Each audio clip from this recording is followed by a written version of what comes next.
الكريم أما بعد أعوذ بالله من الشيطان الرجيم بسم الله الرحمن الرحيم محمد رسول الله والذين معه أشداء على الكفار رحماء بينهم تراهم ركعا سجدا يبتغون فضلا من الله ورضوانا سيماهم في وجوههم من أثر السجود ذلك مثلهم في التوراة ومثلهم في الإنجيل كزرع أخرج شطأه فآزره فاستغلظ فاستوى على سوقه يعجب الزراع ليغيظ بهم الكفار وعد الله الذين آمنوا وعملوا الصالحات منهم مغفرة وأجرا عظيما.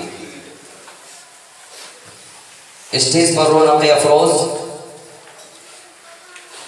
اور معزز اساتذہ کرام اور باہر سے تشریف لائے ہوئے مہمان کرام اور میرے دینی میری اسلامی بھائیوں، الہی دے مجھے طرز تکلم میری آواز کو تو روشنی دے، الہی دے مجھے طرز تکلم میری آواز کو تو روشنی دے، مجھے افکار صالح کر عطا میری تحریر کو تو روشنی دے۔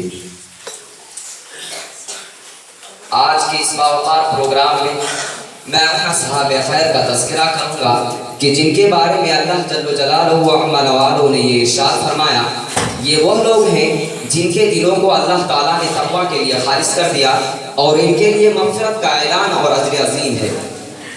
محترم حضرات، صحابہ کرام کی جماعت وہ جماعت ہے، صحابہ کرام کی گروہ وہ گروہ ہے جس کو رب کائنات نے درسگاہ نبوت کے لیے منتخب فرمایا اور ہادی اعظم نبی اکرم صلی اللہ تعالی علیہ وسلم کو ان کا معلم بنایا اور کتاب ہدایت قرآن پاک عطا فرمائی، اور علامہ الغیوب نے خود ان کا امتحان لیا۔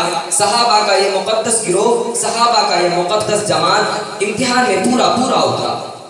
خداوند قدوس نے انعام منہ رضی اللہ عنہ و رضو عنہ کا مدعا سنایا۔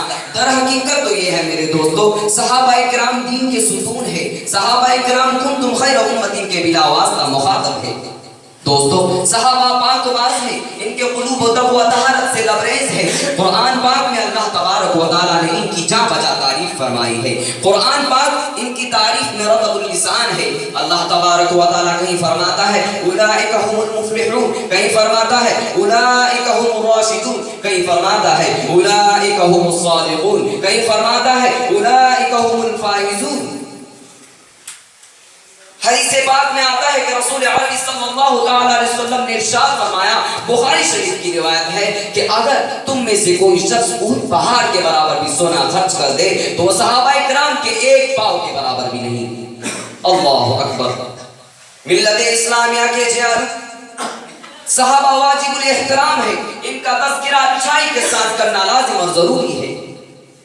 یہ وہ صحابہ ہے جنہوں نے دین اسلام کے لیے زندگی وقف کر دی تھی، یہ وہ صحابہ ہے جنہوں نے آفتاب ہدایت سے بلا واسطہ نور حاصل کیا تھا، یہ وہ صحابہ ہے جنہوں نے ہمیشہ دنیا پر آخرت کو ترجیح دی، یہ وہ صحابہ ہے جنہوں نے گھر بار چھوڑ کر رضائے حق کو اپنی زندگی بنایا، یہ وہ صحابہ ہے جو حق و صداقت کا مجسم نمونہ تھے، یہ وہ صحابہ ہے جنہوں نے اپنی نئی نویلی دلہن کو چھوڑ کر صدائے جہاد پر لبیک کہا، یہ وہ صحابہ ہے جنہوں نے ہمیشہ دنیا پر آخرت کو ترجیح دی، یہ وہ صحابہ ہیں جن کی ناش کو فرشتوں نے غسل دیا، یہ وہ صحابہ ہیں جن کو شیر نے سواری دی، یہ وہ صحابہ ہیں جن کو سمندروں نے راستہ دیا، یہ وہ صحابہ ہیں جو موت سے نہیں بلکہ موت ہی سے ڈرتی تھی۔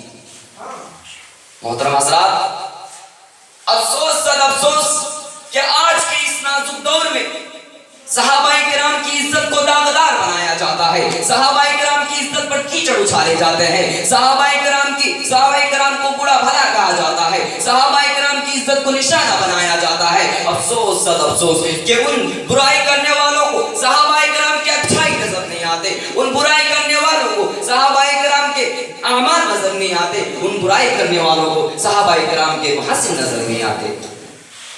کسی نے کیا خوب کہا ہے، آنکھیں اگر ہو بند تو پھر دن بھی رات ہے، اس میں بھلا قصور کیا ہے آفتاب کا۔ کہیں عثمان غنی کی عزت کو داغدار بنایا جاتا ہے، وہ عثمان جو صحابی رسول تھے، خلیفہ رسول تھے، داماد رسول تھے، جن کو ذو النورین کا لقب ملا، وہ عثمان کہ بیعت رضوان میں خدا قائد و جہاں صلی اللہ تعالی علیہ وسلم نے اپنے ہاتھ کو ان کا ہاتھ قرار دیا. کہ حضرت علی و معاویہ کی شان پر دھبا لگایا جاتا ہے, ان کی عزت پر کیچڑ اچھالے جاتا ہے, ان کی عزت کو نشانہ بنایا جاتا ہے. لیکن وہ علی, وہ امیر معاویہ جو صحابی رسول تھے, جن کو خدا آقائے دو جہاں صلی اللہ تعالیٰ علیہ وسلم نے دعا دی, وہ علی جو صحابی رسول تھے, خلیفہ رسول تھے, داماد رسول تھے, جن کی نکاح میں حضرت محمد مصطفیٰ صلی اللہ تعالیٰ علیہ وسلم کی پیاری اور لاڈلی بیٹی حضرت فاطمہ آئی. نعوذ باللہ, ان کے بارے میں کہا جاتا ہے کہ انہوں نے قرآن و سنت کی صریح طور پر مخالفت کی, اور مال غنیمت کی تقسیم میں انہوں نے کتاب اللہ اور سنت رسول اللہ صلی اللہ تعالیٰ علیہ وسلم کی خلاف ورزی کی.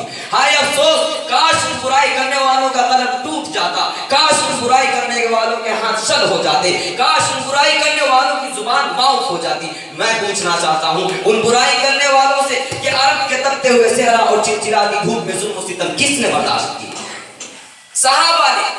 اسلام کی خاطر قربانی کس نے پیش کی؟ صحابہ نے. جانوں کا نذرانہ کس نے پیش کیا؟ صحابہ نے.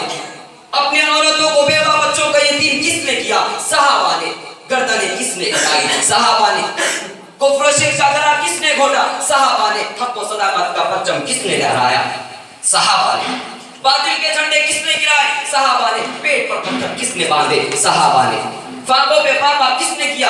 صحابہ نے. الغرض صحابہ کرام وہ حیرت انگیز کارنامے انجام دیے جن کو تاریخ کبھی فراموش نہیں کر سکتی.